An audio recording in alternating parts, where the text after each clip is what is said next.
ஒரு ஊரில் சரண் கருண்ட்டு 2 ஃப்ரெண்ட்ஸ் இருக்காங்க. கருணோட வீட்டு பக்கத்தில் பெரிய ப்ளே கிரவுண்ட் இருக்குது. சரண் வந்து அவன் வீட்டுக்கு விளையாட போகிறான். அன்னைக்கு ஒரு நாள் நைட்டு அவன் விளையாண்டுட்டு வந்துட்டு இருக்கும்போது ஒரு அமானுஷ்யமான சவுண்டு இவனை வா வா அப்படின்னு சொல்லி கூப்பிட்டுச்சு. இவன் வந்து அழுகுற மணியும் சிரிக்கிற மணியும் நிறையா கட்டுச்சு.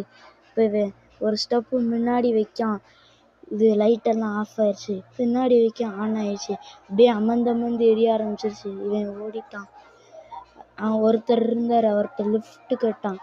அவர் வந்து இவன் சொன்ன வழியில் போல அவர் வந்து தப்பாக போனார். ஆனால் அவர் இறக்கி விட்ட இடம் வந்து சுடுகாடு. இங்கேருந்து தப்பிச்சு ஓடிடலான்ட்டு ஓடிட்டே இருக்கான். ஆனால் எங்கே பார்த்தாலும் சுடுகாடாக வருது.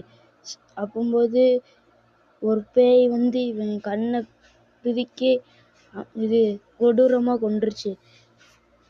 இவனை எதுக்கு அந்த பேய் கொன்றுச்சுன்னா, இவங்க வந்து லவ் பண்ணாங்க.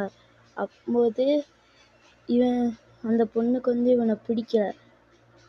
அதனால் இவன்கிட்ட வந்து உனக்கு என்னை பிடிக்கல அப்படின்னு சொல்லும்போது இவன் கல்லை எறிஞ்சு அவன் மேலே எறிஞ்சிட்டா. அவள் வந்து கீழே விழுந்து ஒரு ஷார்ப்பான கல்லில் மோதி இறந்துட்டா.